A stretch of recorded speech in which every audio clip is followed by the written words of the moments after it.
Welcome to Broadsword Media. This is part 2 of the week of Bourne. We're reviewing the Bourne Supremacy. So, in this Bourne, it's 2 years later. Bourne is now living in India, pretty much in hiding with Maria. 2 American agents were killed in Berlin. It's believed that Bourne did it. He was framed, they send someone after him, and they end up killing his girlfriend. Because Bourne's girlfriend, Marie, dies off early on in the movie, there's none of that romance stuff going on in the movie at all. The sniper who did kill her was convinced that he actually shot Bourne, or at least that Bourne died while crashing the car into a river, but he actually got out. So Bourne goes on a mission to find out who's after him, who wants him dead. Now that the head of Treadstone was killed off in the first movie, but he actually finds out that Treadstone no longer exists, and it's someone else pursuing him. This movie is a lot faster paced than the first one. It's going for a completely different feel. There's a lot more going on, a lot more happens. One of the things is, though, there's a lot of shaky cam, right? And they bring it up during fight scenes, during car chase scenes. So when it does happen, it's kind of like, I'm not watching the movie anymore, and I'm gonna have to wait for it to like restart itself. Yeah, there was quite a bit of shaky cam. I'll admit that when I first saw this in theaters, my mom actually got really sick because of it. But I was still into the action scenes when they were going on. More towards the end, the action scenes were much better, much more fluent, and easier to watch. I respect it a lot more when they're doing hand-to-hand combat, and they're not like trying to go all over, and you're just like, it's not even, you're not really watching the movie anymore. If they had a good choreographed fight, they wouldn't need shaky cam. I think this movie could have done a lot better in that sense. In this movie, Jason Bourne still doesn't remember everything. There's still a lot he needs to remember. In fact, he barely remembered much at all after the first movie. Yeah, in this movie they do give you a lot more information. They don't give you everything. They still keep things from you, so you're still trying to figure stuff out. But you learn a lot more about the Jason Bourne character. They show you flashbacks from some of his past missions, but except you don't see the whole thing. You just see like glimpses of parts he remembers. And then finally, when he actually goes to a hotel room in Berlin where he actually killed a mother and father of a girl who moved to Russia, finally he puts all the pieces together when he actually gets to that place. In this movie, unlike the first one, they really bring the heat down on him. They want to catch this guy using any means necessary.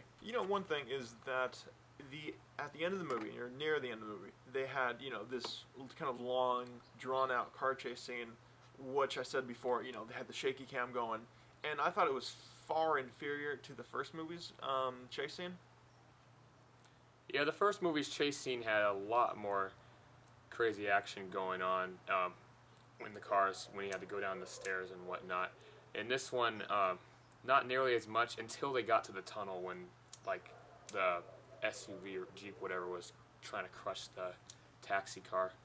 But before that, there wasn't really too much going on in the car chase scene. In the first movie, it was a lot more technical, right? He was doing things because he needed to do them. Turning corners, going down alleyways. In this movie, he just kept on hitting cars, and he being okay and recovering, within moments, right? And just keep going. It really didn't seem realistic at all. Like I said in the previous review of The Bourne Identity, Bourne really reminds me of like a realistic Batman, right?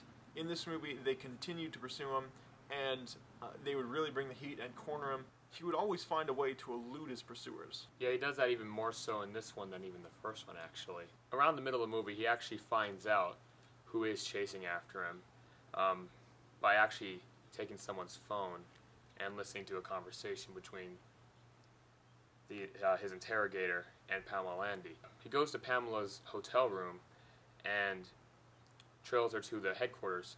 So he calls Pamela, or he calls Landy, and actually is talking to her on the phone, and then pretty much puts him on notice, lets him know that he He found them. He knows where they are, and they must do what he says.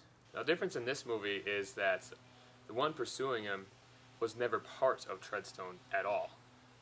Landy, that is.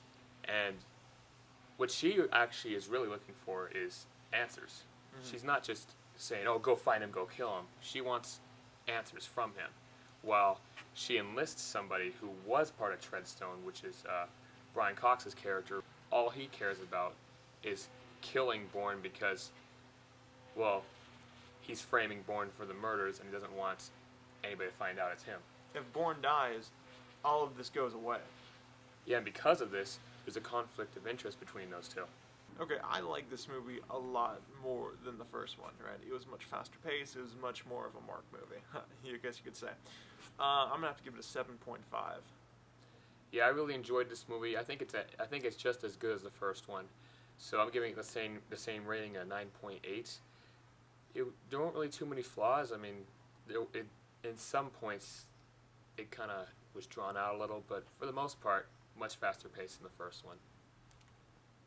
So that brings our average to 8.7.